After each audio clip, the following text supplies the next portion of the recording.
తాప్సీ పన్ను మాట్లాడిన కొన్ని మాటలు వివాదం అవుతున్నాయని చెప్పేసి మాట్లాడుతుంది. జుమ్మందినాథం సినిమాకి సంబంధించి తన ఎక్స్పీరియన్సెస్ షేర్ చేసుకుంటూ సినిమా పరిశ్రమలోనే కొన్ని అవలక్షణాలు ఉన్నాయన్న ధోరణిలో ఆవిడ మీరు పళ్ళు పూలు పెట్టి అలా కొడుతూ ఉంటారంటే ప్రకృతికి నేను చేసే అర్చనగా ఎందుకు చూడరు అన్నట్టుగా ఆయన బ్రాడ్ కామెంట్ చేసేటప్పుడు దానికి సంబంధించినటువంటి ఒక స్టడీ ఉండాలి.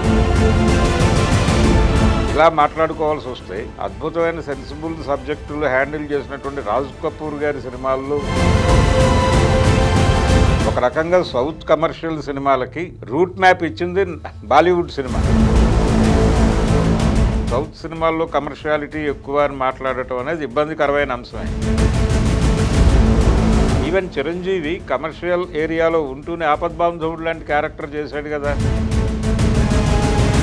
మీకు ఇష్టమైనటువంటి రాజకీయ నేత ఎవరో చెప్తారా అని చెప్పేసి నరేంద్ర మోడీ ఫోటో మీద వేలు పెట్టి యువతలకు వచ్చిన తర్వాత ఆవిడ కామెంట్ ఏంటంటే, నేను ఈ దేశంలో బతకాలనుకుంటున్నాను కాబట్టి. భరద్వాజ గారు, తాప్సీ పన్ను మాట్లాడిన కొన్ని మాటలు వివాదం అవుతున్నాయని చెప్పేసి మాట్లాడుతుంది.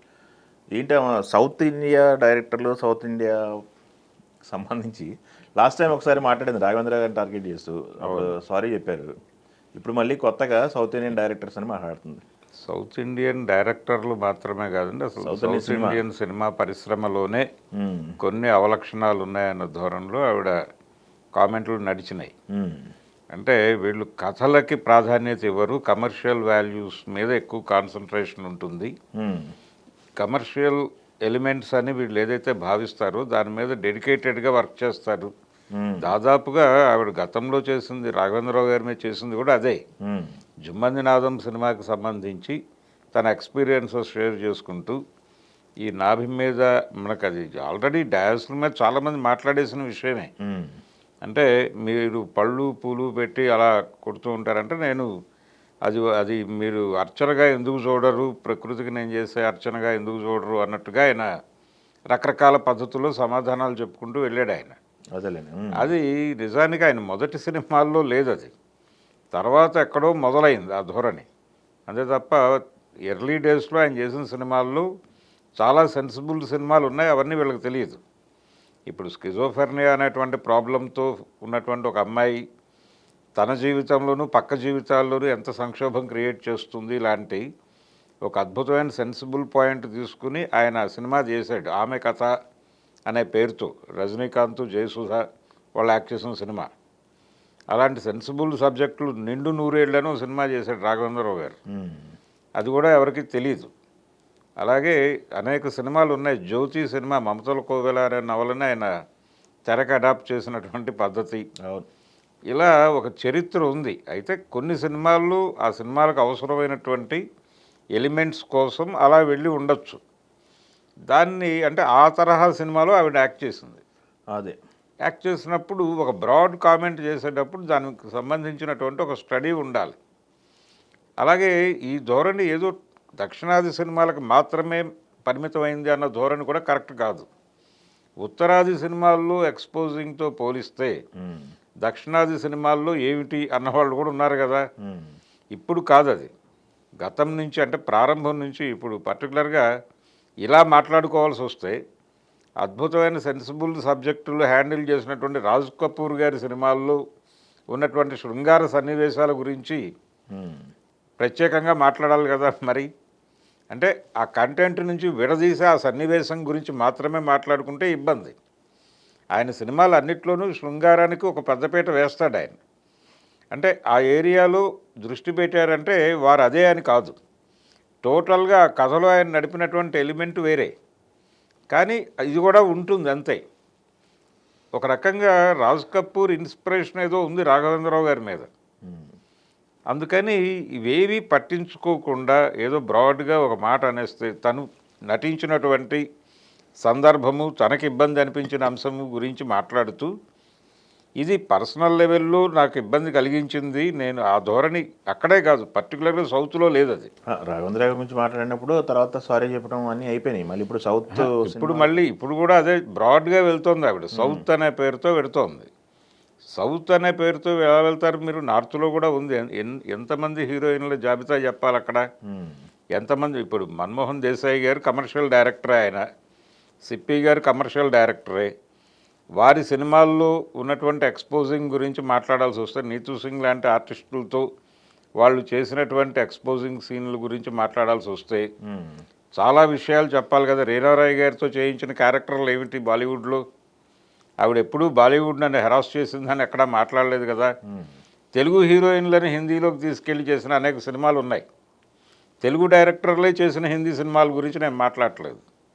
అది వదిలిపెట్టేసి తెలుగు హీరోయిన్లతో జయప్రదతో కావచ్చు, లేకపోతే శ్రీదేవితో కావచ్చు, జయప్రద గారితో తెలుగు సినిమాల కంటే కూడా హిందీ డైరెక్టర్లు హిందీ సినిమాల్లో చేయించిన రొమాంటిక్ సీన్లే ఎక్కువ. కాబట్టి మరి వాళ్ళు మాట్లాడలేదుగా రోడ్డు మీదకి వచ్చి. నార్త్ సినిమాల్లో, బాలీవుడ్ సినిమాల్లో మమ్మల్ని విపరీతంగా ఎక్స్పోజ్ చేస్తున్నారు, ఇబ్బంది పెడుతున్నారు, మాకు సంబంధం లేని కాస్ట్యూమ్స్లోకి మమ్మల్ని తీసుకెళ్తున్నారని వాళ్ళిద్దరూ మాట్లాడలేదు కదా. వాళ్ళకంటే ముందు వైజయంతిమాల వీళ్ళందరూ వెళ్ళారు కదా, ఇక్కడి నుంచి వెళ్ళిన హీరోయిన్లే కదా. పద్మిని వీళ్ళు ఎవరూ కామెంట్ చేయలేదుగా. మెరానామ్ జోకర్లో ఆవిడని చూపించిన పద్ధతి ప్రపంచానికి తెలుసు కదా, ఆవిడ కూడా ఎప్పుడు మాట్లాడలేదు కదా.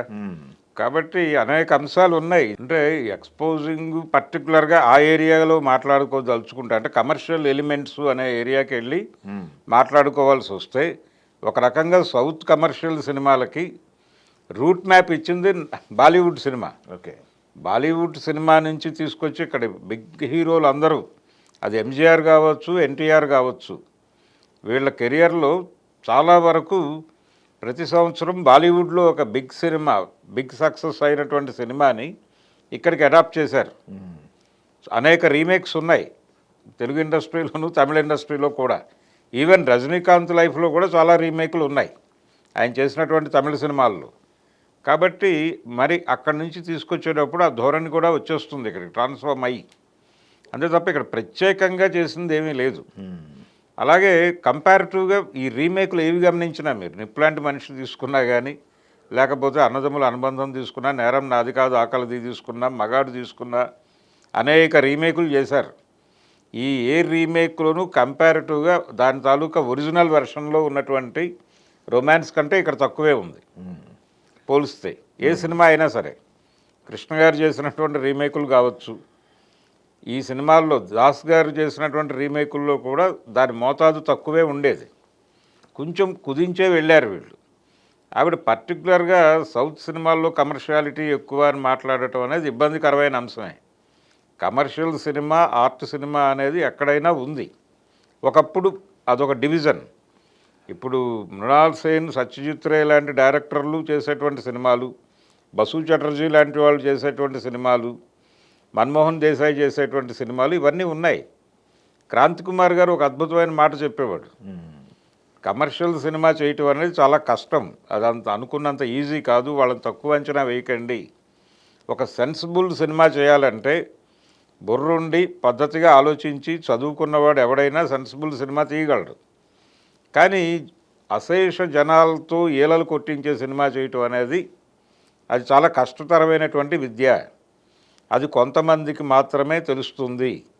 అది మన్మోహన్ దేశాయికి తెలుసు, ఆయన మాత్రమే అలాంటి సినిమాలు చేయగలిగాడు అని. ఇప్పుడు ఎందుకు ఏమైనా మీడియా మాట్లాడుతుంది వరుసన తాప్సీ? అంటే తను మోడీకి సంబంధించి సినిమా చేస్తుంది కదా, ఇప్పుడు సినిమా రాబోతోంది. ఓకే ఓకే, ఆ సినిమాకి సంబంధించినటువంటి ఒక ప్రమోషనల్ ఇంటర్వ్యూలో మాట్లాడుతూ ఈ మాటలు మాట్లాడింది. ఎందుకు మాట్లాడుతుంది ఆవిడ అంటే, ఈవిడ ప్రయాణం మొదలైంది సౌత్ నుంచి కాబట్టి ఆ ఇంటర్వ్యూ చేసేవాళ్ళు ఇక్కడ మొదలు పెడతారు. మీ ప్రయాణం జుమ్మంది నాదం కదా అనగానే, జుమ్మంది నాదం అనగానే ఆవిడ సౌత్ సినిమా మీదకి వెళ్ళిపోతుంది. అంటే సౌత్ సినిమాలో అసలు కథలే ఉండవు అన్నట్టు మాట్లాడుతుంది ఆవిడ. ఆవిడ ప్రశ్నించినటువంటి డైరెక్టర్లు చేసిన అద్భుతమైన సినిమాల గురించి ఆవిడకి తెలియదు. తెలియకుండా మాట్లాడటం అనేది ఇబ్బందికరం. ఎన్ని సెన్సిబుల్ సినిమాలు రాలేదు, చలిచీమల్ లాంటి సినిమా వచ్చిందని తెలుసా ఆవిడకి? మాభూమి లాంటి సినిమా తెలుగులో అటెంప్ట్ అయిందనే విషయం ఆవిడకి తెలుసా? మృణాల్ సేన్ గారు ఒక ఊరి కథ అనే సినిమా తెలుగులో తీశాడని ఆవిడకి తెలుసా? మరి ఇవేవి తెలియకుండా మన ఊరు పాండవులు ఇలాంటి అనేక సెన్సిబుల్ సినిమాలు ఉన్నాయి తెలుగులో. ఎన్టీ రామారావు లాంటి కమర్షియల్ హీరో రాజు పేద అనే సెన్సిబుల్ సినిమా చేశాడు. దాని గురించి తెలియాలి కదా తెలుగు సినిమా గురించి కామెంట్ చేసేటప్పుడు. ఈవెన్ చిరంజీవి కమర్షియల్ ఏరియాలో ఉంటూనే ఆపద్బాంధవుడు లాంటి క్యారెక్టర్ చేశాడు కదా, సినిమా ఆడుతుందా లేదా అనేది కూడా పక్కన పెట్టేసి రుద్రవీణ లాంటి సినిమా చేశాడు కదా ఆయన, ఎంతమంది చేయలేదు. కాబట్టి బ్రాడ్గా బ్రాండ్ వేయటం, ఇప్పుడు అక్కినేని నాగేశ్వరరావు గారు ఒక ఇమేజ్లో ఉండగా జనం కోసం సినిమా తీయాలి అనే ఉద్దేశంతో ఆయన 2 ప్రయోగాలు చేశాడు. ఆయన ఆదుర్తి సుబ్బారావు గారు వాళ్ళిద్దరూ భాగస్వాములుగా చేరి చక్రవర్తి చిత్రాన్ని బ్యానర్ పెట్టి సుడిగుండాలు అనే సినిమా, అంటే ఒక రకమైన సాహిత్యం సమాజంలో చలామణిలోకి వస్తుంది, బూతు సాహిత్యం. ఆ పుస్తకాల ప్రభావం యూత్ మీద పడి వాళ్ళు ఎలా పరిణితి చెందుతారు, ఎలా ఇబ్బంది పడతారు, సమాజాన్ని ఎలా ఇబ్బంది పెడతారు అనేది సుడిగుండాల సినిమా కథ. మరో ప్రపంచం అని ఇంకో సినిమా తీశారు. 2 సినిమాలు కమర్షియల్గా ఫెయిల్ అయినాయి, వాళ్ళకేం డబ్బులు రాలే, కానీ బాధ్యతగా తీశారు. ఈ చరిత్ర తెలియాలి కదా, అదేలేండి. తెలియకుండా అలా వేగ్గా ఎలా మాట్లాడేస్తారు. కాబట్టి కమర్షియల్ సినిమా అక్కడ ఎలాగైతే వాల్యుబుల్ సినిమాలు ఉన్నాయో ఇక్కడ ఉన్నాయి. ఇక్కడ కూడా ఆ ధోరణిలో సినిమాలు తీసిన డైరెక్టర్లు ఉన్నారు. క్రాంతికుమార్ లాంటి వాడు ఉన్నాడు, లేకపోతే బి నరసింహరావు లాంటి వాడు ఉన్నాడు. వీళ్ళందరూ సెన్సిబుల్ సినిమాలు తీసినటువంటి డైరెక్టర్లే కదా. మోడీని కూడా ఏదో అన్నారని విన్నాను. ఏంది అంటే ఈ మధ్య ఆవిడ ఒక ప్రోగ్రాంలో పాల్గొన్నారు, ఒక మామూలు చిట్ చాట్ ప్రోగ్రామ్, ఒక టీవీ ఛానల్, దీనిలో పార్టిసిపేట్ చేస్తూ ఉండగా ఆవిడని ఒక ప్రశ్న అడిగాడు, మీకు ఇష్టమైనటువంటి రాజకీయ నేత ఎవరో చెప్తారా అని చెప్పేసి రాహుల్ గాంధీని అలాగే నరేంద్ర మోడీ ఫోటో అక్కడ ఇది చేశారు, డిస్ప్లే చేశారు. చేసినప్పుడు ఈవిడ వెళ్ళి నరేంద్ర మోడీ ఫోటో మీద వేలు పెట్టి, అంటే నేను ఈయనని గుర్తిస్తున్నాను అని చెప్పినట్టుగానే విజువల్గా మనకు అనిపిస్తుంది. కానీ యువతలకు వచ్చిన తర్వాత ఆవిడ కామెంట్ ఏంటంటే, నేను ఈ దేశంలో బతకాలనుకుంటున్నాను కాబట్టి అంది. అంటే ఒక అద్భుతమైన సెటైర్ ఉంది దానిలో.